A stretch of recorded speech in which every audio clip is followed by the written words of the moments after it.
आज के लेक्चर की शुरुआत करते हैं कंस्ट्रक्टर के साथ। लास्ट क्लास के अंदर हम लोगों ने ये पढ़ा था कि कंस्ट्रक्टर को कैसे इस्तेमाल करते हैं। हम लोगों ने ये देखा था कि कंस्ट्रक्टर क्यों इस्तेमाल किया जाता है। उसके बाद हम लोगों ने इस चीज़ के ऊपर भी बात की कि कंस्ट्रक्टर को बनाते किस तरह और कंस्ट्रक्टर को बनाने का क्या फ़ायदा होता है हमारे पास। ठीक है, अच्छा अब जब हम लोग काम करने वाले हैं, अब यहाँ पर सबसे पहले आज हम कल वाले लेक्चर को थोड़ा सा रिपीट करेंगे, जिसमें हम देखेंगे कि हम कंस्ट्रक्टर को क्यों डेवलप करते हैं। ठीक है, ये जो प्रोग्राम आप लोगों के सामने लिखा हुआ है, ये वही प्रोग्राम है जो मैंने लास्ट क्लास के अंदर भी लिखा था। इसके अंदर कोई भी चीज़ मैंने चेंज नहीं की और इंशाल्लाह आपको ये प्रोजेक्ट, ये नहीं जो एक प्रोग्राम है 3 फाइलों का, ये भी मैं इस बार आपको सेंड कर दूँगा। ठीक है, तो मैंने क्या किया, मैंने एक पॉइंट पी के नाम से एक ऑब्जेक्ट बनाया जिसके थ्रू मैंने एक डिस्प्ले का फंक्शन चलाया, फिर इनिशियलाइज का फंक्शन चलाया, फिर दोबारा डिस्प्ले का दिखाया, फिर शिफ्ट का और ये डिस्प्ले का। अभी जो मेरा मेन मकसद है वो ये आप लोगों को बताने का कि अगर मैं विदाउट इनिशियलाइजेशन किसी भी चीज़ को एग्जीक्यूट करूँ तो क्या होगा। तो ये देखिए, ये हमारा प्रोग्राम था जिसमें मैंने एक पी नाम का क्या किया कि हम लोगों ने एक ऑब्जेक्ट क्रिएट किया और उस ऑब्जेक्ट को डिस्प्ले फंक्शन के साथ रिलेट कर दिया। पॉइंट डॉट एट में जाके देखते हैं कि क्या डिस्प्ले नाम का फंक्शन यहाँ पे अवेलेबल है। यस, यहाँ पर अवेलेबल है। इसकी डेफिनेशन किधर है, इम्प्लीमेंटेशन में डिस्प्ले पे आएंगे तो वो वैल्यू किसकी शो कर देगा, एक्स की और वाई की। ठीक है, तो अभी हम क्या करते हैं, इस प्रोग्राम को रन करते हैं और रन करके चेक करते हैं कि देखें अभी एक्स और वाई की वैल्यू हमने कोई भी सेट नहीं की हुई तो क्या होगा। ये देखिएगा, मैंने प्रोग्राम को रन किया।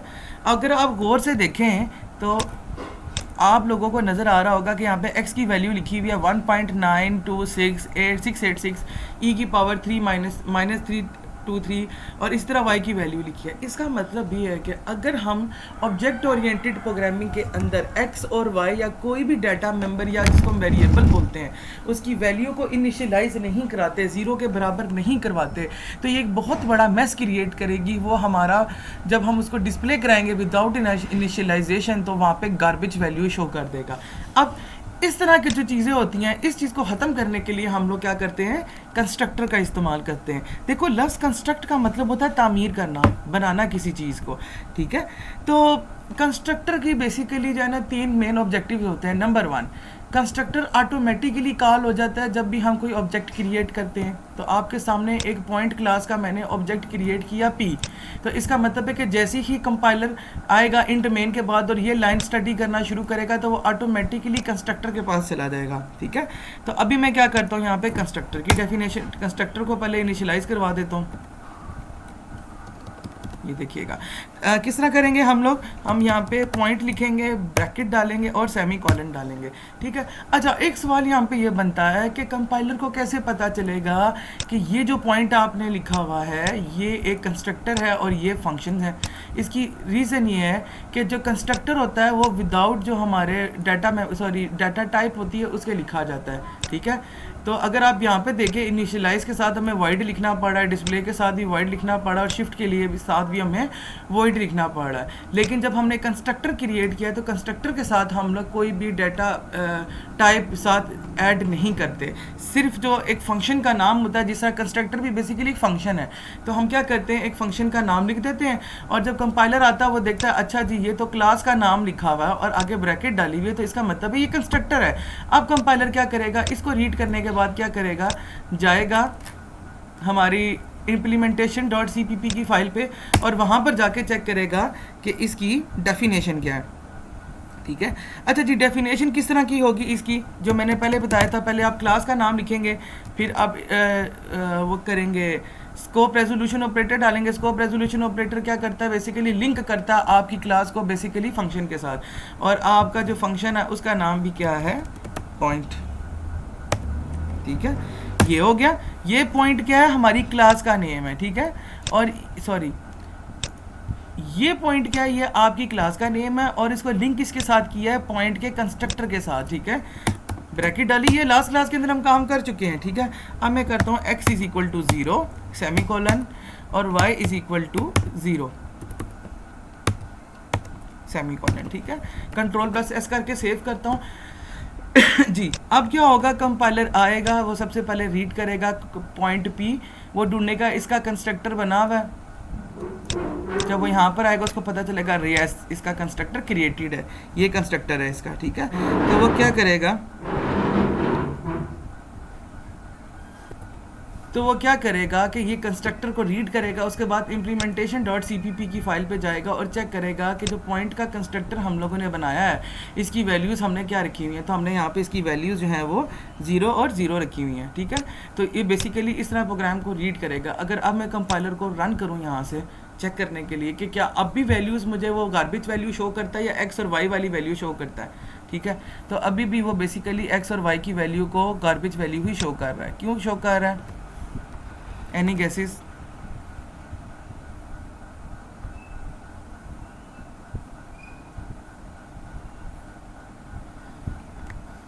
आई थिंक प्रोग्राम रन नहीं हुआ है सही तरह। मैं पहले सेव कर लूँ इसको।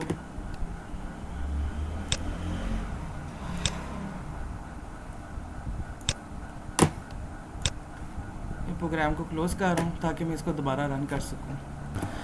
तो बेसिकली क्या हुआ है कि कभी कभी ऐसा होता है कि जो कि डेव C++ जो होता है उसकी रिपोजिटरीज जो होती हैं वो अपडेटेड नहीं होती हैं। तो अगर इस तरह का इशू है कि प्रोग्राम करने के बाद दोबारा आपको सेम वही वैल्यू शो कर रहा हो तो आप प्रोग्राम को बंद करके दोबारा ऑन करके चलाएं तो वो आपको सही वैल्यू शो करेगा। अब मैं आपकी इसकी एग्जीक्यूशन बता देता हूँ कि एग्जीक्यूशन किस तरह है। जब भी हमारा कंपाइलर आएगा प्रोग्राम रन करेगा, वो इंट मेन से शुरू करेगा। उसने देखा कि एक फंक्शन बना हुआ है जिसका नाम है एक ऑब्जेक्ट बनाया है पी के नाम से जिसकी क्लास है पॉइंट। वो क्या करेगा, point.h में जाएगा और चेक करेगा कि पॉइंट क्या चीज़ है। उसको देखेगा येस कंस्ट्रक्टर इज़ अवेलेबल। इस कंस्ट्रक्टर की डेफिनेशन किधर पड़ी है, इम्प्लीमेंटेशन डॉट CPP में। तो उसने देखा कि पॉइंट क्लास को पॉइंट कंस्ट्रक्टर के साथ लिंक किया गया है जिसमें x की वैल्यू क्या रख दी गई है 0 और y की वैल्यू क्या रख दी गई है 0। तो इसीलिए जब आप प्रोग्राम रन कर रहे हो तो आपको x की वैल्यू 0 और y की वैल्यू भी 0 नज़र आ रही है, ठीक है। तो ये सारी चीज़ थी जो आप लोगों ने लास्ट क्लास के अंदर भी पढ़ी थी, ठीक है। अब हम बात करते हैं कि देखो कंस्ट्रक्टर जो होता है कभी भी ऐसा नहीं हो सकता वो एक ही तरह का हो, ठीक है। अच्छा जी, अब हम लोग बात करते हैं पॉइंट नंबर 2 के ऊपर। सम टाइम क्या each time it is not necessary कि आपको हमेशा एक्स और वाई या जो भी डाटा मेंबर्स आप यूज़ कर रहे हो उसकी वेरिएबल्स को आपने 0 के साथ ही इनिशियलाइज करवाना हो, पहली कंडीशन।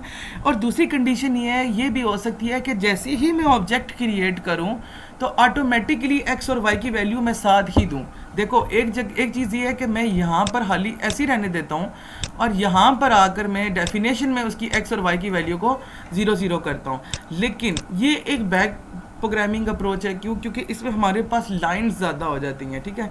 अच्छा जी, अब एक चीज़ ये आई है कि मिसाल के तौर पर मुझे x को वैल्यू देनी थी 20 और y को वैल्यू देनी है 30 बाय डिफ़ॉल्ट के। जब भी कंस्ट्रक्टर रन हो, प्रोग्राम रन हो तो बाय डिफ़ॉल्ट x की वैल्यू 20 हो जाए और y की वैल्यू 30 हो जाए, ठीक है। अच्छा जी, इस तरह के जो कंस्ट्रक्टर होते हैं उसको हम लोग कहते हैं, पहला जो कंस्ट्रक्टर हम लोगों ने पढ़ा उसका नाम मतलब था डिफ़ॉल्ट कंस्ट्रक्टर। डिफ़ॉल्ट कंस्ट्रक्टर वो कंस्ट्रक्टर होता है जो ऑटोमेटिकली रन हो जाता है जब भी प्रोग्राम ऑब्जेक्ट क्रिएट होता है, ठीक है। और डिफ़ॉल्ट कंस्ट्रक्टर में कोई भी जो होता है वैल्यू नहीं होती। जैसे अभी देखें इसके अंदर कोई वैल्यू नहीं है, ठीक है। अब हम क्या करते हैं कि मैं ये कंस्ट्रक्टर ख़त्म कर देता हूँ, ये जो मैंने बनाया है। अब मैं क्या करता हूँ कि एक ऐसा कंस्ट्रक्टर बनाता हूँ जिसके अंदर मैं डायरेक्ट एक्स और वाई की वैल्यू को पुट करवाऊँगा। इसके लिए मैं क्या लिखता हूँ, पॉइंट P ब्रैकेट डालूंगा, लिखूंगा 20 x की वैल्यू और 30 क्या थी, y की वैल्यू। जिन लोगों ने प्रोग्रामिंग फंडामेंटल्स पढ़ी हैं उनको बड़े अच्छे से पता होगा, इसको हम लोग फंक्शन ओवरलोडिंग बोलते थे। ये भी आपको पता चलेगा ये क्या चीज़ है, ठीक है। अच्छा जी, अब हमने जब p की वैल्यू यहाँ पे 30 और 20 और 30 डाली है तो अब जाहिर सी बात है कि हम लोगों को point.h के अंदर जाके भी इसको सेट करना पड़ेगा, ठीक है। हम लोग क्या करते हैं, इसको पहले मैं सेव कर देता हूँ, point.h में जाता हूँ और ये जो पॉइंट वाला फंक्शन था कंस्ट्रक्टर था, मैं इसको कमेंट कर रहा हूँ ताकि ये चले ही ना, ठीक है। अब मैं बनाता हूँ ऐसा कंस्ट्रक्टर जो इस मुताबिक हो जिसमें 2 पैरामीटर वैल्यूज़ आ सकती हो। तो मैंने ब्रैकेट स्टार्ट की, मैंने लिखा डबल x1, ठीक है, और कामा डाल के लिख दिया डबल y1, ठीक है। चलने मैं x2 कर देता हूँ।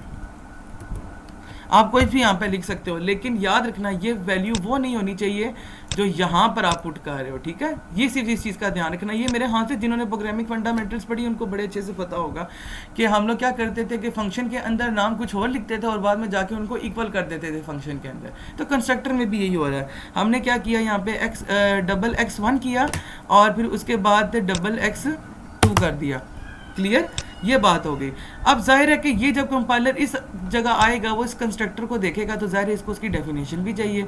तो हम क्या करते हैं, इसकी डेफिनेशन पे चले जाते हैं। ठीक है, डेफिनेशन किधर होती है, इम्प्लीमेंटेशन डॉट CPP में। अब मैं ये फंक्शन ख़त्म कर देता हूँ। ठीक है, मैं क्या करता हूँ, दोबारा बनाता हूँ पॉइंट डबल कोट फिर ये चीज़। ठीक है, और यहाँ पे क्या लिखना है, मैंने दोबारा वही लाइन लिखनी है, double x1 comma double x2। ठीक है, अच्छा जी, चीज़ नोटिसेबल है यहाँ पर कि पहले जब हम लिख रहे थे तो यहाँ पर हम ब्रैकेट में कुछ नहीं थे लिखते। क्यों? क्योंकि जो यहाँ पर वैल्यू होती थी हम यहाँ पे कोई वैल्यू भी नहीं दिया करते थे।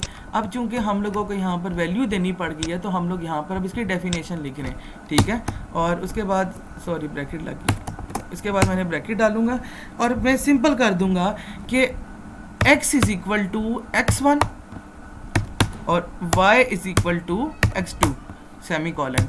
अब मैं आपको बताता हूँ जब कंपाइलर रन होगा तो क्या होगा।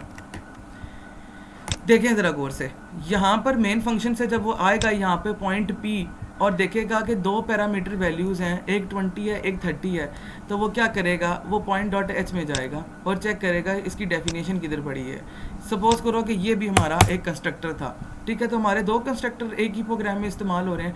वो चेक करेगा क्या इसके अंदर दो पैरामीटर वैल्यूज़ आ सकती हैं, नहीं। वो फिर इधर आएगा, वो चेक करेगा क्या इसमें दो पैरामीटर वैल्यूज़ आ सकती हैं, यस आ सकती हैं, एक x1 की और एक x2 की। तो वो क्या करेगा कि जो 20 और 30 वैल्यू मैंने इधर लिखी है वो किधर आके सेव कर देगा, 20 और 30 इस जगह पे x1 और x2 में। चलें जी, अब आगे मूव करते हैं। अब उसने इसकी डेफिनेशन पे जाना है। वो पहले डेफिनेशन पे गया तो 20 इधर था और 30 किधर था, इधर था। उसने बोल दिया आगे प्रोग्राम में आके कि x1 की वैल्यू जो 20 थी उसको x में शिफ्ट करवा दो और x2 की वैल्यू जो 30 थी वो किस में स्टोर करा दो, y में स्टोर करा दो। फिर क्या होगा, वापस आएगा, पहले चलेगा डिस्प्ले का फंक्शन। जब डिस्प्ले का फंक्शन चलेगा तो दोबारा आके यहाँ पे चेक करेगा डिस्प्ले का फंक्शन एग्जिस्ट करता है, यस करता है। इसकी डेफिनेशन किधर पड़ी है, इम्प्लीमेंटेशन में पड़ी हुई है। वो इम्प्लीमेंटेशन का सेक्शन ओपन करेगा और ये डिस्प्ले वाला फंक्शन चला देगा जिसमें x की वैल्यू क्या हो गई थी हमारी 20 और y की वैल्यू क्या हो गई थी, सॉरी x की क्या हो गई थी 30 और y की क्या हो गई थी 20। चलें जी, अब हम ऐसा करते हैं, इस प्रोग्राम को रन करते हैं। लेकिन रन करने से पहले हाँ ठीक है, हम लोगों ने कोई गलती तो नहीं की हुई, नहीं हम लोगों ने कोई गलती नहीं की। चलें जी, रन करते हैं प्रोग्राम को।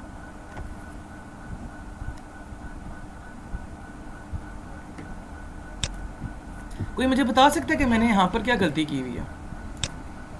शाबाश, semi colon, very good very good very good.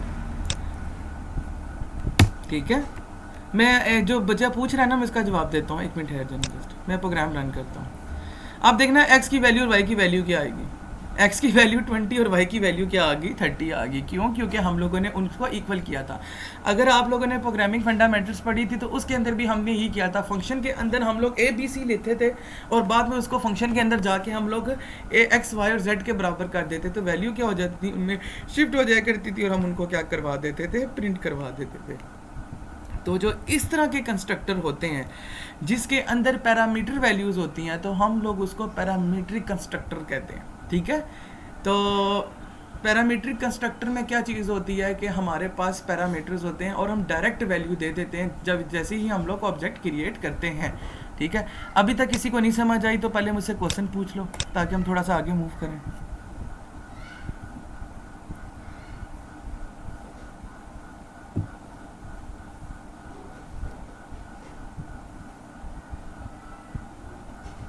किसी को अगर नहीं समझ लगी तो प्लीज़ पूछ लें। स्टूडेंट ने मुझसे पूछा है कि डिस्प्ले का फंक्शन आपने 30 बार क्यों लिखा है।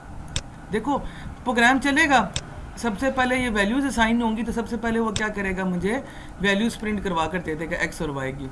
फिर वो क्या करेगा, यूज़र से पूछेगा। इनिशियलाइज के फंक्शन में अगर आप जाएंगे तो वो यही बता रहा है कि आप एंटर करें वैल्यू एक्स की और वाई की। पिछला प्रोग्राम अगर आपने किया है ना खुद घर पे तो आपको समझ लग गई होगी। फिर क्या करेगा वो एक्स और वाई की वैल्यू जो हम देंगे वो उसको प्रिंट करवाएगा, उसके अंदर डालेगा। फिर दोबारा डिस्प्ले का फंक्शन करवाया तो वो क्या करेगा एक्स और वाई की वैल्यू को प्रिंट करवा देगा। शिफ्ट का फंक्शन हमने लास्ट क्लास के अंदर किया था। शिफ्ट में हमने क्या किया था, x is equal to x plus one कर दिया था और y is equal to y plus one कर दिया था। तो इसकी वजह से क्या हुआ था कि x और y की जो वैल्यूज़ थी उनके अंदर एक एक प्लस हो गया था, जिसके बाद आंसर ये आया था। मैं एक प्रोग्राम को कम्प्लीटली रन करके दिखाता हूँ आपको, ठीक है। पहले x की वैल्यू क्या थी 20, y की वैल्यू क्या थी 30। अब वो कह रहा है x की वैल्यू 2, मैं कह रहा हूँ 12। वो कह रहा है y की वैल्यू 2, मैं कह रहा हूँ 1। वो कह रहा है देखो x की वैल्यू अब होगी है 12 और y की वैल्यू होगी है 1। जब हम लोगों ने शिफ्टिंग किया तो शिफ्टिंग के बाद वैल्यू क्या लिखी हुई है, ये x की 13 और y की वैल्यू क्या होगी है 2, क्योंकि वो एक एक उसके अंदर क्या हो गया प्लस हो गया। तो दैट इज़ द रीज़न जो है हम लोग डिस्प्ले का फंक्शन मल्टीपल टाइम यूज़ कर रहे हैं। नॉर्मल कंस्ट्रक्टर को अंडरस्टैंड करने के लिए हम एक बार भी डिस्प्ले का फंक्शन यूज़ कर सकते हैं जी। और कोई क्वेश्चन? अच्छा जी, अब एक ऐसा क्वेश्चन आ गया जहाँ पर हमारे पास x, y और z तीन वैल्यूज़ हैं। उस सूरत में मैं चाहता हूँ कि x के अंदर स्टोर हो 10, y के अंदर स्टोर हो 30 और z के अंदर स्टोर हो 100 रहने दो, 70 कर लेते हैं, ठीक है। अच्छा जी, अब मुझे बताएं, जिस बच्चे का मैं नाम लूँगा हाली वो मुझे टाइप करके बताएगा कि यहाँ पर पॉइंट x1 डबल x2 और कुछ लिखने होगा या हम यही रहने देंगे। मुझे बताएंगे शाम इलियास, शाबाश, टाइप करके बताओ जल्दी से। पर आकर सिंपल लिख देंगे डबल x3,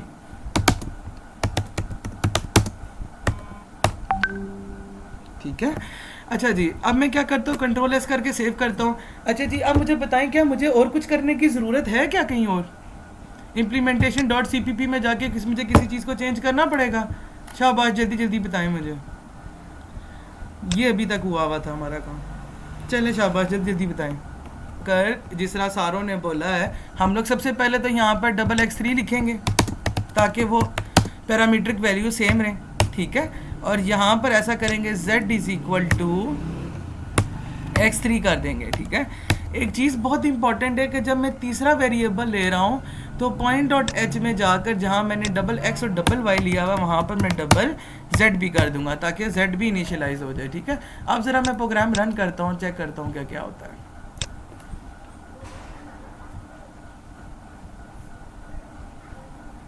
गुड, तो x और y की वैल्यू, अच्छा हो चुके, मैंने z की वैल्यू प्रिंट नहीं करवाई हुई तो इसलिए वो z की शो नहीं होंगी। मैं क्या करता हूँ, डिस्प्ले के फंक्शन में जाकर z की वैल्यू भी प्रिंट करवा देता हूँ। Cout value of z is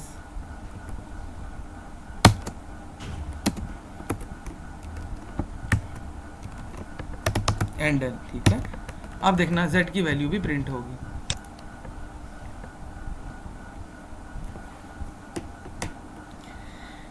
x की वैल्यू 10 थी, y की वैल्यू 30 आ गई, z की वैल्यू 70 डाली थी तो हमने वो होगी। तो ये हम लोगों ने क्या किया कि हम लोगों ने 3 पैरामीट्रिक वैल्यू लेकर हम लोगों ने कंस्ट्रक्टर को इनिशियलाइज करवाया। हम लोगों ने डायरेक्ट ऑब्जेक्ट के साथ की हम लोगों ने उसका नेम उनके जो है ना मेंशन कर दिए कि आप लोगों ने किस तरीके से करना है। और साथ ही हम लोगों ने क्या किया कि उससे रेलिवेंट जो वेरिएबल्स आते थे उससे रेलिवेंट जो उनकी वैल्यूज़ थी हम लोगों ने इम्प्लीमेंटेशन डॉट CPP में जाके उनको कर दिया। अच्छा जी, अब सपोज करें एक लास्ट चीज़ जो अभी हम लोगों को करनी है इसके अंदर, ठीक है। ये बेसिकली हमारा प्रोग्राम इस तरह था। अच्छा, मुझे अब कोई स्टूडेंट बता सकता है कि मिसाल के तौर पर मैं एक ऐसा कंस्ट्रक्टर बनाना चाहता हूँ जहाँ पर मैं x की वैल्यू जो है वो मैं 100 रखूँ, ठीक है, लेकिन y की वैल्यू यहाँ पे 0 ना लिखूं बल्कि फंक्शन डेफिनेशन में जाके 0 करूं। ऐसा पॉसिबल है? प्लीज़ शाबाश, मैसेज इसके ऊपर कि मैं x की वैल्यू यहाँ पर ही लिख दूं और y की वैल्यू उधर जाके लिखूं। Is it possible? शाबाश, जल्दी जल्दी मूव करें। मैं नहीं कर सकता, आपने मुझे बताना है। हाँ जी, किस तरह करते हैं? अलग अलग फंक्शन बनाने से नहीं होगा, देखो ये एक ही फंक्शन में काम हो सकता है। मैं दिखाता हूँ। ये पॉइंट P था, मैंने क्या किया, मैंने यहाँ पर ब्रैकेट लगाई वही वाली जो मैंने पहले किया था। पहले यहाँ पे मैं 1 2 3 वैल्यूज़ लेता था, अब मैं सिर्फ एक 100 लिखूंगा, ठीक है। ये मैंने टास्क नंबर 1 कंप्लीट किया। टास्क नंबर 2 में क्या करता होता था, मैंने यहाँ पर अब सिर्फ x1 लूँगा, तो मैं इसको क्या कर दूंगा, ख़त्म कर दूंगा, क्योंकि मैं एक ही वैल्यू है जो एक्स में प्रिंट करवा रहा हूँ, ठीक है। ये मैंने कर दिया। अब इसकी डेफिनेशन में जाके बात करते हैं। सबसे पहले ये जो डबल x2 लिखा था और डबल x3 लिखा था, मैं इसको क्या कर दूंगा, ख़त्म कर दूंगा, ठीक है। और यहाँ पर आके मैं क्या करूँगा, x is equal to x1, y is equal to 0 कर देता हूँ। और चूंकि z3 अब मैंने z की वैल्यू रखी नहीं, तो मैं z ख़त्म कर देता हूँ। इसी तरह पॉइंट में आके यहाँ से भी z को ख़त्म कर देता हूँ, ठीक है। कंट्रोल एस करके सेव करता हूँ। अब देखना क्या x की वैल्यू जो मैंने यहाँ पर रखी थी 100 आनी चाहिए, और y की वैल्यू चूँकि डेफिनेशन के अंदर मैंने 0 रखी है तो 0 आनी चाहिए। रन करके देखते हैं प्रोग्राम क्या होता है।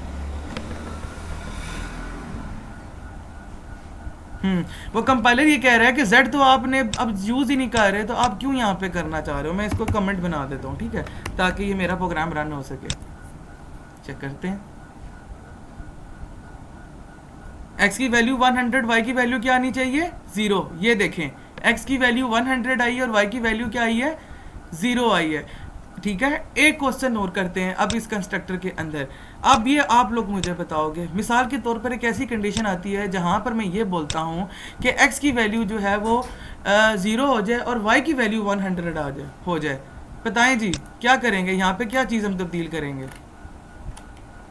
x की वैल्यू 0 हो और y की वैल्यू 100 हो जाए, क्या करेंगे, एक सिंपल सा चेंज करना है।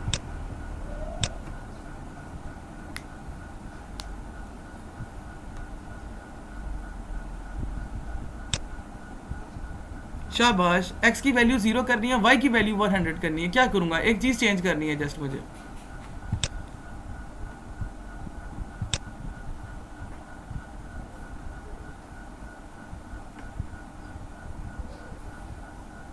मैंने वहाँ से चीज़ चेंज की है तो x की वैल्यू 0 होगी और y की वैल्यू 100 होगी, ठीक है।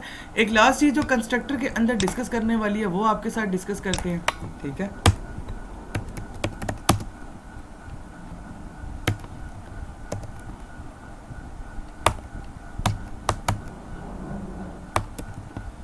मैं पहले ज़रा बना लूँ फिर आपको दिखाता हूँ। इसको मैं रन नहीं करूँगा क्योंकि एरर हो सकती है। जो चीज़ मुझे समझानी है आपको वो मैं ऐसे समझा सकता हूँ आपको। सपोज करें कि हम लोगों ने 3 कंस्ट्रक्टर बनाए हैं इकट्ठे एक प्रोग्राम में। एक के अंदर सिंगल पैरामीटर है, दूसरे के अंदर 3 पैरामीटर्स हैं और तीसरे के अंदर कोई पैरामीटर वैल्यू नहीं है, ठीक है। अब ऑब्वियसली बात है, जब हम इधर आएंगे तो हमें इसकी भी एक डेफिनेशन बनानी पड़ेगी। एक ये बना हुआ है, दूसरा एक का भी बना हुआ है, मैं तीसरा भी बना लेता हूँ। पॉइंट डबल x1 कामा डबल x2, ठीक है। और आगे सपोज करें कि हमने इसकी डेफिनेशन लिखी है। मेरा सवाल आप लोगों से ये है कि कंपाइलर को कैसे पता चलेगा कि इसके लिए मुझे ये वाला फंक्शन या ये वाला कंस्ट्रक्टर चलाना है। बहुत लॉजिकल क्वेश्चन है और बहुत इजी आंसर है इसका, प्लीज़ आंसर दें। देखो 3 कंस्ट्रक्टर यूज हुए हैं, कंस्ट्रक्टर को कैसे पता चलेगा कौन सा कंस्ट्रक्टर किस चीज़ के लिए है।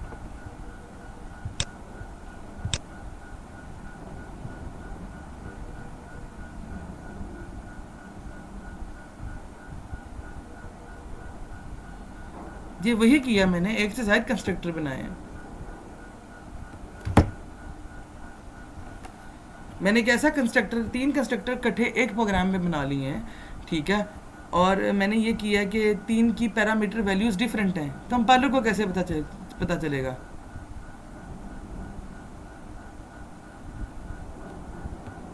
तो ये तो मुझे आपके सवाल की समझ नहीं आ रही।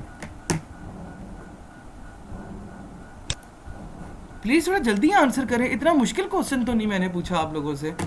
देखो मेरी बात सुनो, ये हमारे पास 3 कंस्ट्रक्टर थे। तौहीद मुझे आंसर दो, ये जो पॉइंट P वाला है इसके अंदर पैरामीटर वैल्यू कितनी है। जल्दी जल्दी आंसर दो, पैरामीटर वैल्यू कितनी है इस कंस्ट्रक्टर के अंदर। शाबाश, जल्दी जल्दी जवाब दो मुझे।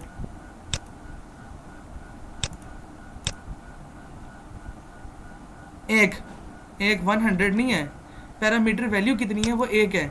वैल्यू नहीं मैंने पूछी, पैरामीटर वैल्यूज कितनी है, ठीक है। ये 1 है तो कंपाइलर जाएगा और चेक करेगा इनमें से कौन सा कंस्ट्रक्टर है जिसको 1 पैरामीटर वैल्यू चाहिए। ये चीज़ ये वाला फंक्शन। अब वो जाके इसकी डेफिनेशन में जाके क्या करेगा, चेक करेगा कि वो क्या लिखा हुआ है। अब सपोज करें हमारे पास एक ऐसा कंस्ट्रक्टर आया जिसके अंदर 3 पैरामीटर वैल्यूज हैं 1, 2 और 200। वो पॉइंट डॉट एच में जाके चेक करेगा ऐसा कौन सा कंस्ट्रक्टर है जिसको 3 वैल्यूज की जरूरत है। अब चूंकि इसमें नहीं लिखी हुई तो मैं कॉमा डाल के डबल लिख देता हूँ साथ ही, डबल x3, ठीक है। तो कंपाइलर क्या करेगा, उसको पता चल जाएगा कि ये वो फंक्शन है जिसकी 3 पैरामीटर वैल्यूज उसको चाहिए। तो कंपाइलर क्या करेगा, इसको पिक करके वो उसकी डेफिनेशन में जाके जो काम करना होगा वो कर लेगा। अब समझ लगी है सब लोगों को कि एक प्रोग्राम के अंदर एक से ज़ायद कंस्ट्रक्टर भी इस्तेमाल हो सकते हैं, पर शर्त ये है कि कंस्ट्रक्टर की जो पैरामीटर वैल्यूज़ हैं वो आपस में सेम नहीं होनी चाहिए। मिसाल के तौर पर अगर मैं एक ऐसा कंस्ट्रक्टर क्रिएट कर दूँ, सपोज करो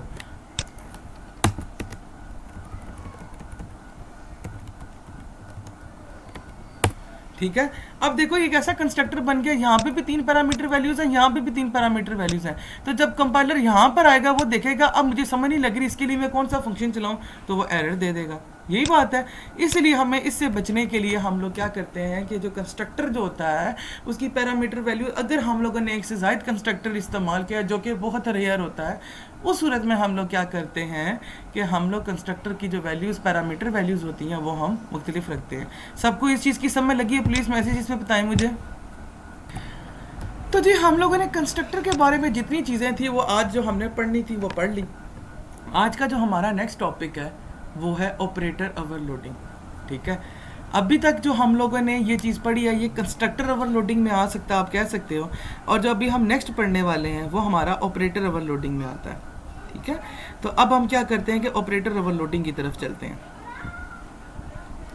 बहुत इजी सा, इतना डरने वाली बात नहीं, जल्दी क्लास खत्म करूँगा, मुझे पता है पहले थके हुए सारे,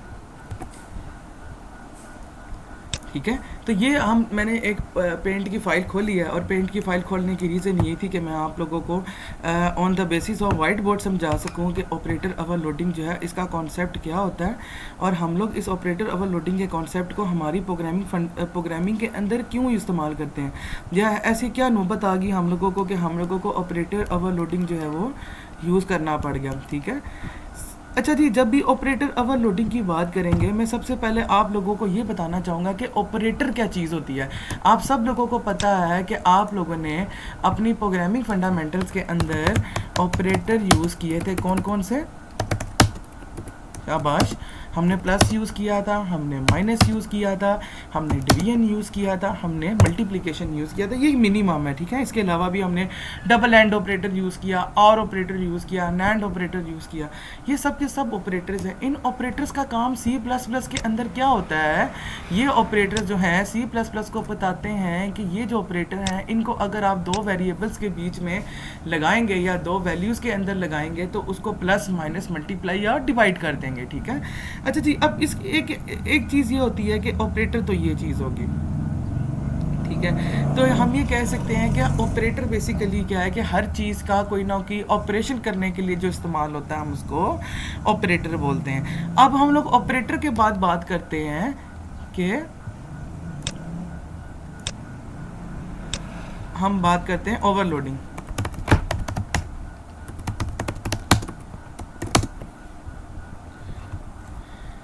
ठीक है। इसके लिए हम लोग जो मैं आपको एग्जांपल देने लगा हूँ वो ये है कि देखिए जी C++ के अंदर जो है हमारी 2 डाटा टाइप्स होती हैं, ठीक है। एक डाटा टाइप होती है जिसका नाम होता है बिल्ट इन डाटा टाइप्स, ठीक है। बिल्ट इन डाटा टाइप्स हमारे क्या आ जाते हैं, इंट, फ्लोट, चार, जो अभी आप लोगों ने यूज़ किया, डबल, ठीक है। इसके अलावा लॉन्ग, कल हम लोगों ने स्ट्रिंग भी यूज़ किया था। ये वो डाटा टाइप्स हैं जो C++ के अंदर पहले से ही प्री डिफाइंड है। इंट का मतलब क्या हो गया कि जो वेरिएबल होगा हमारा वो इंटीजर टाइप होगा, ठीक है। अच्छा जी, जब हम लोग ऑब्जेक्ट ओरिएंटेड प्रोग्रामिंग की बात करते हैं तो डाटा टाइप्स जो होती हैं वो हमारी यूज़र डिफाइंड होती हैं, ठीक है, ठीक है। यूज़र डिफाइंड क्या चीज़ होती है, यूज़र डिफाइंड में आ जाते हैं हमारे क्लासेस आ जाती हैं, और स्ट्रक्चर्स आ जाते हैं। लेकिन हम लोगों ने क्योंकि ऑब्जेक्ट ओरिएंटेड प्रोग्रामिंग में क्लासेस पढ़ी है तो हम क्लासेस के कॉन्सेप्ट से ही देखेंगे। अब सवाल यहाँ पर ये आता है कि जब हम लोग इंट या फ्लोट या चार जो है, ठीक है, इसको हम लोग बिल्ट इन तो यूज़ कर लेते हैं, लेकिन जब हम लोग ऑब्जेक्ट ओरिएंटेड प्रोग्रामिंग की बात करते हैं तो उसके अंदर यूज़र डिफाइंड वेरिएबल्स होते हैं। यूज़र डिफाइंड, मिसाल के तौर पर अगर मैं आपको सिंपल बात बोलूँ, ऑब्जेक्ट ओरिएंटेड प्रोग्रामिंग के अंदर डायरेक्टली आप दो नंबरों को प्लस नहीं कर सकते। क्यों? क्योंकि वो बिल्ट इन फंक्शन है जो बेसिकली C++ के अंदर हम लोगों ने इस्तेमाल किया है। ऑब्जेक्ट ओरिएंटेड प्रोग्रामिंग के अंदर प्लस का क्या काम होता है, यानी क्लासेस के अंदर हम लोगों को कंपाइलर को बताना पड़ता है कि इसका काम ये है, तो आप इसका दो नंबरों को प्लस करके दो।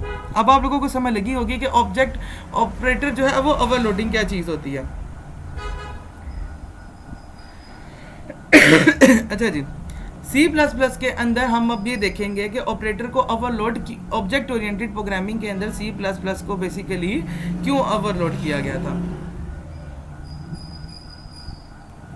एक प्रोग्राम लिखते हैं। मैं अब आपको जो है बेसिकली 3 मुख्तलिफ सेक्शंस में प्रोग्राम नहीं करके दिखाऊंगा, बल्कि मैं क्या करता हूँ कि एक नया प्रोजेक्ट क्रिएट करता हूँ और उसके अंदर क्या करता हूँ, सबसे पहले ये सारी चीज़ें पहले बंद कर देता हूँ। मैं सबको क्लोज़ करता हूँ,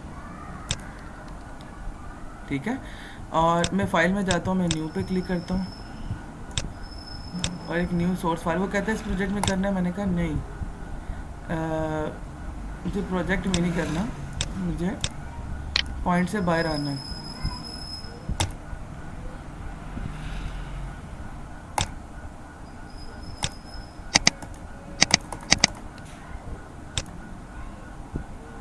क्यों करते हैं ऑपरेटर लोडिंग यूज़ करने के लिए मैं क्या कर रहा हूँ, सबसे पहले आपको जनरल प्रोग्रामिंग चेक कराता हूँ कि क्या होता है, ठीक है।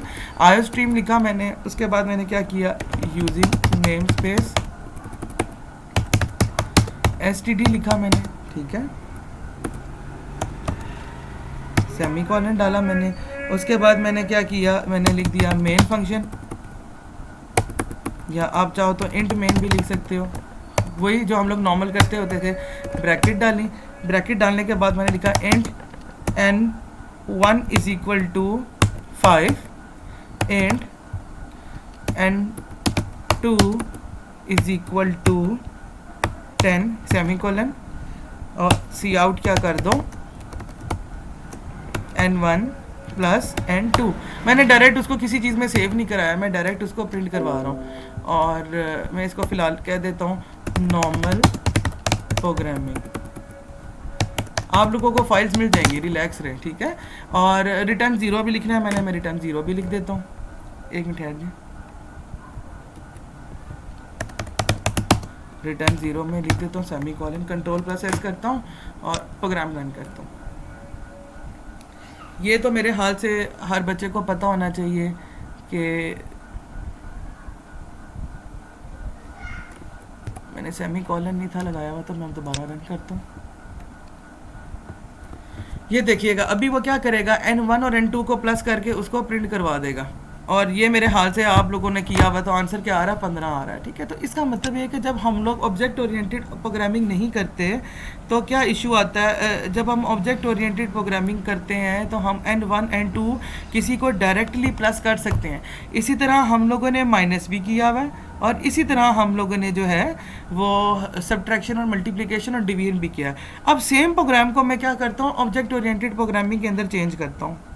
मैं इसके लिए ये सारा पोर्शन रिमूव कर देता हूँ।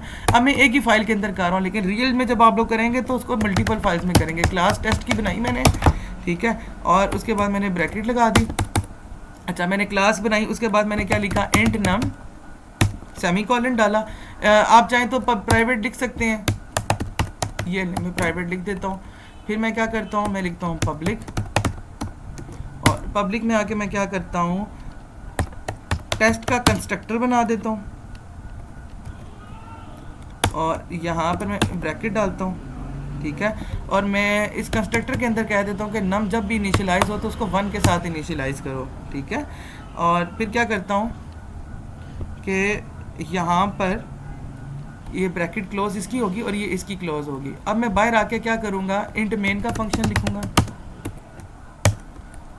ठीक है, और सॉरी सॉरी सॉरी, क्लास का तो फंक्शन ऊपर बंद हो जाना चाहिए था ना, मैं इंट मेन का फंक्शन बाद में आएगा, सॉरी सॉरी, ये हो गया। यहाँ पे हम आते हैं, लिखते हैं इंट मेन, और इसके बाद मैं लगाता हूँ ब्रैकेट। आई होप सो अभी तक किसी को कोई मसला नहीं हो रहा होगा। अब आगे आप देखते हैं क्या होता है, ठीक है। मैं क्लास का नाम लिखता हूँ टेस्ट, और एक ऑब्जेक्ट बनाता हूँ T1 के नाम से, और दूसरा ऑब्जेक्ट बनाता हूँ मैं T2 के नाम से। सेमीकोलन डाल देता हूँ, ठीक है। मैं कहता हूँ सी out T1 plus T2 semicolon, ठीक है, और रिटर्न 0 लिख देता हूँ इसके बाद।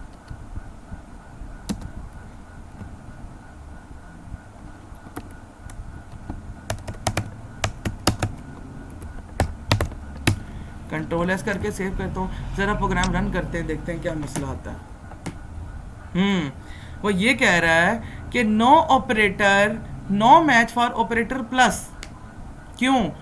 जब हमने ये बात की थी कि ऑब्जेक्ट ओरिएंटेड प्रोग्रामिंग में हम जब भी कोई ऑपरेटर लगाते हैं तो क्लासेस के अंदर हम लोगों को ये चीज़ बतानी पड़ती है कि प्लस ऑपरेटर क्या काम करता है, माइनस ऑपरेटर क्या काम करता है, मल्टीप्लिकेशन क्या करता है, डिवीजन क्या करता है, ठीक है। अब सबसे पहले तो आप मेरे माइनस लिखने पे फिर वही एरर दे रहा है कि नो मैच फॉर ऑपरेटर। हम लोग हैरान होते हैं कि सी प्लस प्लस के कंपाइलर को क्यों नहीं पता कि प्लस का मतलब क्या है, माइनस का मतलब क्या है। क्यों? क्योंकि जब हम लोग ऑब्जेक्ट ओरिएंटेड प्रोग्रामिंग का पहला लेक्चर लिख रहे थे तो हम लोगों ने वहाँ पर पढ़ा था कि हम अपनी डाटा टाइप्स क्रिएट करते हैं। दैट इज़ द रीज़न कि हम लोग यहाँ पर प्लस और माइनस जब भी क्लासेस के अंदर बनाएंगे या दो नंबरों को प्लस या माइनस करेंगे तो उसके लिए हम लोगों को बताना पड़ेगा कंपाइलर को कि प्लस का मतलब ये होता है और माइनस का मतलब ये होता है, ठीक है। अच्छा जी, अब थोड़ा सा आगे मूव करते हैं और देखते हैं कि जो हमारे पास ऑपरेटर ओवरलोडर होते हैं वो किस किस तरह के हो सकते हैं। ऑपरेटर ओवरलोडिंग जो होती है वो हमारे पास जो होती है वो दो तरह के होते हैं। एक होता है हमारे पास, मैं यहाँ पे लिख देता हूँ types of operator overloading. Number 1, अगर स्पेलिंग मिस्टेक हो रही हो तो प्लीज़ माजरत, क्योंकि मेरा काम जो है इस वक्त आप लोगों को समझाना है असल में, ठीक है। सबसे पहले हमारा बाइनरी ऑपरेटर ओवरलोडिंग, और दूसरा है हमारा यूनरी।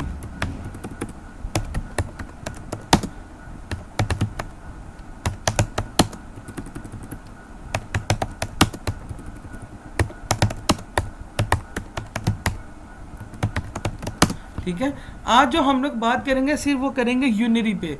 यूनरी का मतलब होता है एक ऑपरेशन, एक चीज़ के ऑपरेशन। मतलब आप लोगों ने, सब लोगों ने सी प्लस प्लस के अंदर यूनरी ऑपरेटर जो यूज़ किए थे वो था आई प्लस प्लस। उसमें क्या होता था कि एक क्या हो जाता, वो इंक्रीमेंट हो जाया करता था, ठीक है।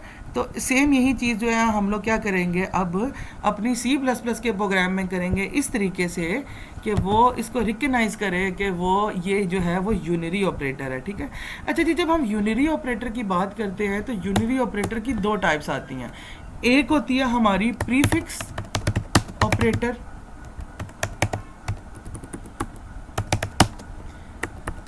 और दूसरा हमारा होता है पोस्ट फिक्स। प्रीफिक्स क्या चीज़ होती है? मिसाल के तौर पर प्लस प्लस आई, प्री यानी पहले साइन लगाओ और फिर आगे वेरिएबल लिखो, जबकि पोस्ट फिक्स क्या चीज़ होती है हमारी? आई प्लस प्लस, ठीक है। तो ये एक डिफरेंस होता है यूनरी में आकर के प्रीफिक्स में क्या होता है कि हम इंक्रीमेंट पहले करते हैं और फिर आई करते हैं। पोस्ट फिक्स में क्या होता है कि पहले वैल्यू आती है और उसके बाद हम उसके अंदर क्या करते हैं, प्रिंट जो मतलब जो उसके अंदर प्लस प्लस यानी एक का इंक्रीमेंट करते हैं, ठीक है। तो आई होप सो आपको इस चीज़ की समझ आ गई होगी। अब हम लोग क्या करते हैं, कोडिंग की तरफ आते हैं।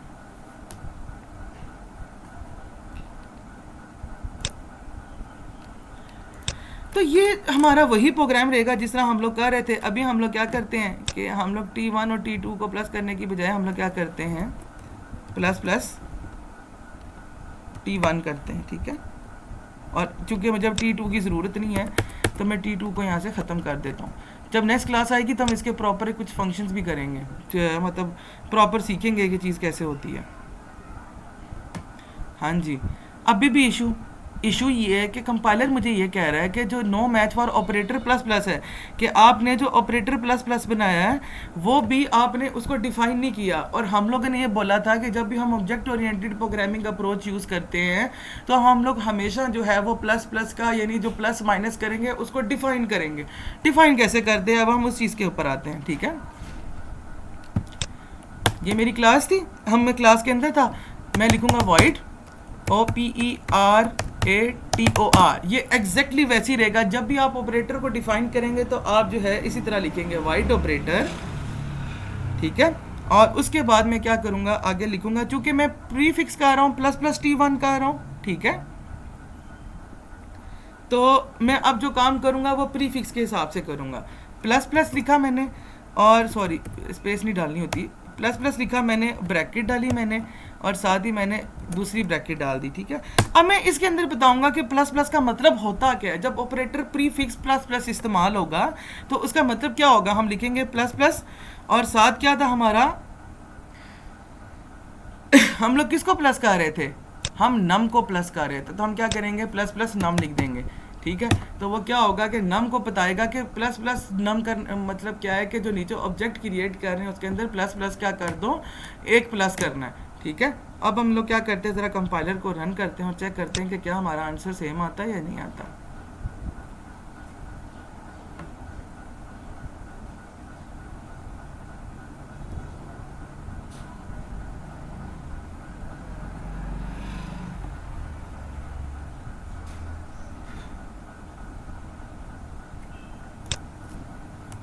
सॉरी, मैं पहले इस तरह कर देता हूँ ताकि आप लोगों को पहले ये चीज़ क्लियर हो जाए।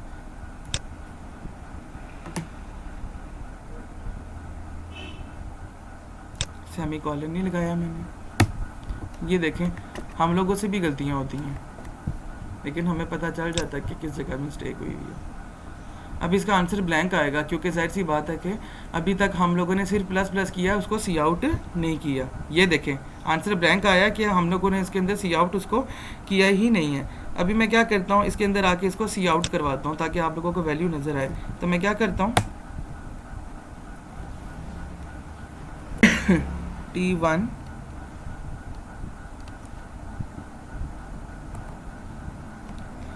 बल्कि मैं एक काम करता हूँ, मैं इकट्ठे ही करवाता हूँ। पहले मैं T1 प्लस प्लस भी करके दिखा दूँ। पहले मैंने जो किया वो प्री फिक्स था, अब मैं जो कर रहा हूँ वो पोस्ट फिक्स। देखो इसमें कंफ्यूज होने वाली बात नहीं है, ऑलमोस्ट सेम ही चीज़ है प्री फिक्स और पोस्ट फिक्स। आगे जब आप टाइम के साथ साथ प्रोग्रामिंग करोगे तो आपको खुद समझ लग जाएगी कि प्लस प्लस पहले लिखने से और बाद में करने से क्या फ़र्क आता है। अभी जो चीज़ है आप लोग उस चीज़ को अंडरस्टैंड करो। ठीक है, तो एक बेसिकली मैंने कहा कि मेरा क्या था, प्री फिक्स था, और दूसरा मैंने क्या कह दिया, ये मेरा क्या था, पोस्ट फिक्स था। ठीक है, अच्छा जी, अगर मैं अब कंपाइलर रन करूं तो एरर देगा, देखना क्यों, क्योंकि मैंने ऑपरेटर प्लस प्लस प्रीफिक्स का तो डिफाइन कर दिया है लेकिन मैंने यहाँ पर ऑपरेटर पोस्ट फिक्स को डिफाइन नहीं किया कि ये अगर आएगा तो क्या करेंगे। अच्छा, इसके लिए मैं क्या करता हूँ, मैं इस पूरे फंक्शन को कॉपी करता हूँ और यहाँ पर आके सिंपल एक चीज़ का फ़र्क करूँगा। जब भी पोस्ट आता है ना तो हम लोग इस ब्रैकेट के अंदर इंट लिख देते हैं, सिंपल, और कोई चीज़ चेंज नहीं करते। और चूंकि ये पोस्ट फिक्स है तो प्लस प्लस बाद में आना चाहिए, तो इसलिए नम प्लस प्लस कर रहे हैं। कंट्रोल एस करके सेव करता हूँ और यहाँ से इसको क्या करता हूँ, रन करता हूँ। हाँ जी, फिर गलती क्या की, सेमी कॉलन नहीं लगाया मैंने। कंट्रोल एस करूँगा, प्रोग्राम रन करूँगा, देखना ब्लैंक स्क्रीन आनी चाहिए क्योंकि मैंने अभी सी आउट नहीं कराया, सिर्फ नंबर के अंदर चीज़ें प्लस करवाई हैं। ये चीज़ क्या हुआ कि हम लोगों ने नंबर को प्लस कराया और फिर क्या करवाया हम लोगों ने, उसके अंदर पहले प्री फिक्स करवाया और उसके बाद T1 के अंदर साथ ही हम लोगों ने क्या कर दिया, पोस्ट फिक्स भी कर दिया। ठीक है, अब हम लोग लास्ट चीज़ क्या करने वाले हैं, इसके अंदर इसको सिंपली क्या करेंगे, प्रिंट करवा देंगे। तो हम लोग क्या करते हैं,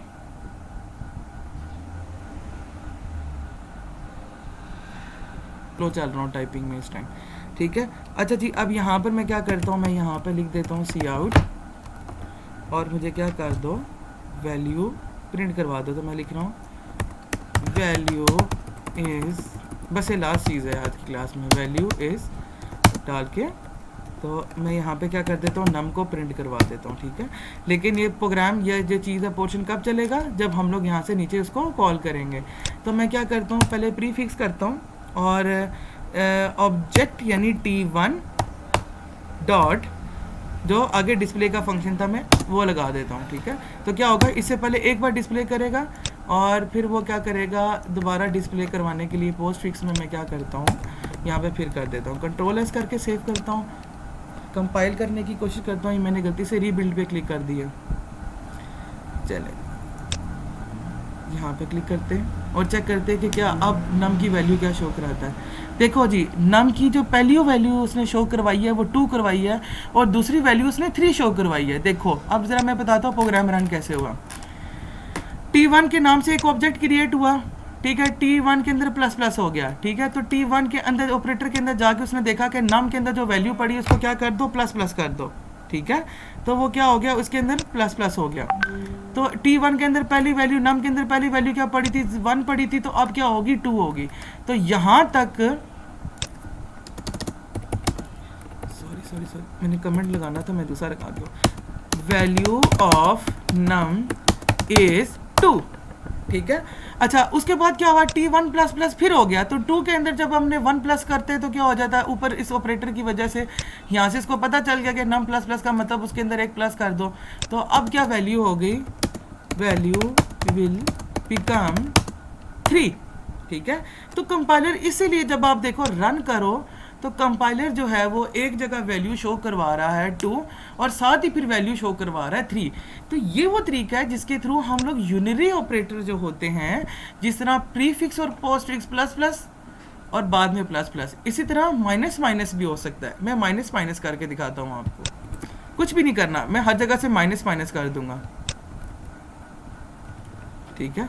अब चूंकि यहाँ पर माइनस है तो हमने ऊपर कंपाइलर को बताना है कि मैं माइनस माइनस के हिसाब से करूँगा। ये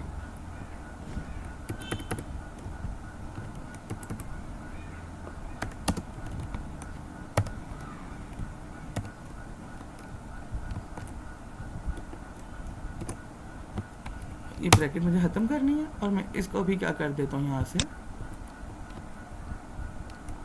माइनस माइनस नाम सेमी कॉलन, ठीक है।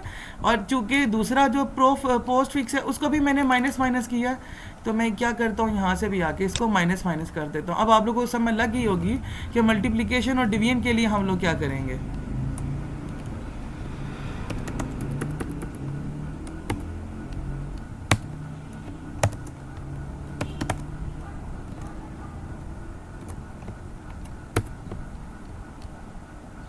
यहाँ से आके इसको भी माइनस माइनस कर दूँगा। कुछ भी नहीं कर रहा, मैं सिर्फ ऑपरेटर चेंज कर रहा हूँ, घबराने वाली बात नहीं है। सिर्फ बताने लगा हूँ जिस तरह प्लस का किया वो माइनस का भी कर सकता है। रन करता हूँ प्रोग्राम। सॉरी, मैंने यहाँ से T1 रिमूव ही कर दिया है, ठीक है। T1 minus minus semicolon आ गया।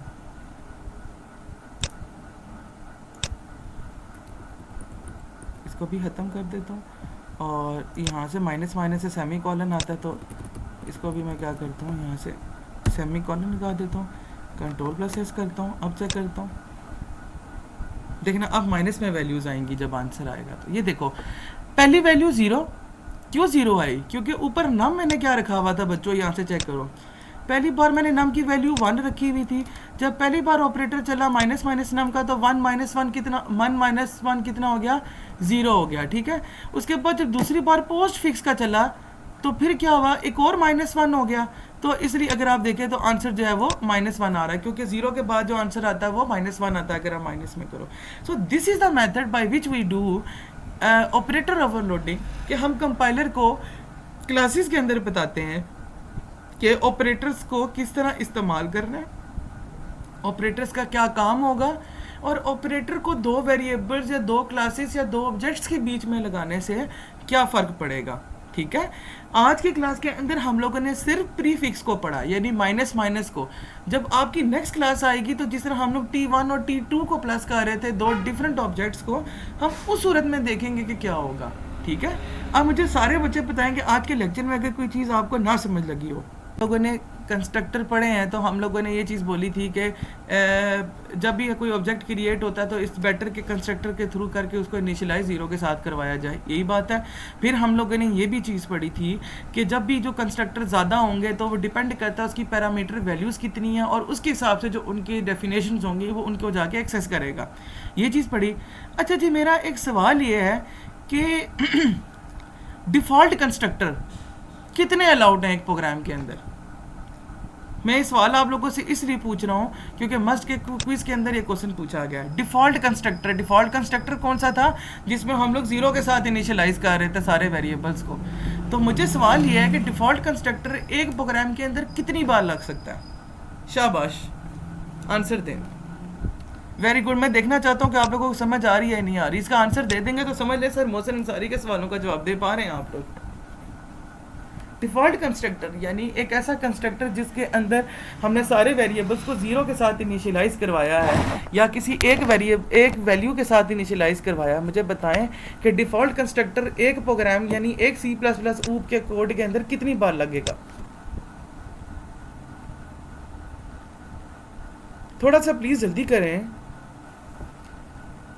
मेरा क्वेश्चन ये है कि आपने एक क्लास क्रिएट की, कोई भी पॉइंट के नाम से चलो क्रिएट की, ठीक है, लेकिन आपने उसका कंस्ट्रक्टर नहीं बनाया, तो नुकसान क्या होगा? ऐसी क्या चीज़ है जिसकी वजह से हम कंस्ट्रक्टर बनाते हैं? हमने सबसे पहले यही किया था ना, हमने कुछ किया था, कुछ वैल्यूज़ आती थी जिसकी वजह से हम कंस्ट्रक्टर बनाते थे। वो मैं आपसे यही रीज़न पूछ रहा हूँ कि हम कंस्ट्रक्टर क्यों क्रिएट करते हैं। गार्बेज वैल्यू को रिमूव करने के लिए हम लोग कंस्ट्रक्टर को यूज़ करते हैं। क्यों? क्योंकि कंस्ट्रक्टर का काम ही यही होता है कि वो कंस्ट्रक्ट कर देता है वैल्यूज़ को उनके रियल इनिशियल वैल्यूज़ के साथ, कि अगर x की वैल्यू बाय डिफ़ॉल्ट 0 रहने तो उसके बाद अगर यूज़र x की वैल्यू मांगता है तो उसको फिर जो मर्जी दो, ठीक है।